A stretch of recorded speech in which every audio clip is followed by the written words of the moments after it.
ខ្ញុំសូមច្រៀងចម្រៀងមួយបទ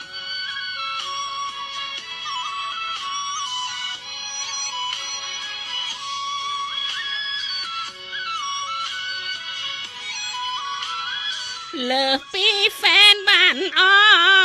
ត់ត្រឹមមកសិនត្រជាងក៏បានបើទូទឹកកងត្រជាងពេញប្រានអារម្មណ៍សុខសាន្តទូអត់លិតអូស៊ី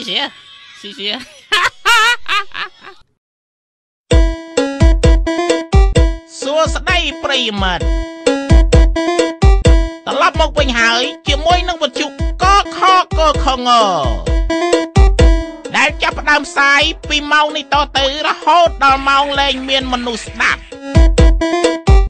ម៉ោងមានមនុស្សស្ដាប់គឺម៉ោងវិទ្យុនៅផ្សាយហើយម៉ោងអស់មនុស្សស្ដាប់គឺម៉ោងដែលវិទ្យុអត់ផ្សាយ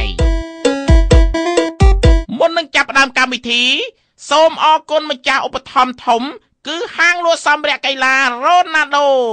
ដែលមានលក់កាហ្វេទឹកដោះគោតកឈ្ងុយឆ្ងាញ់ហើយក៏អរគុណអ្នកសហការឧបត្ថម្ភកម្មវិធីផងដែរគឺហាងលក់ប្រហុកផ្អកយាយសារ៉ាងហេ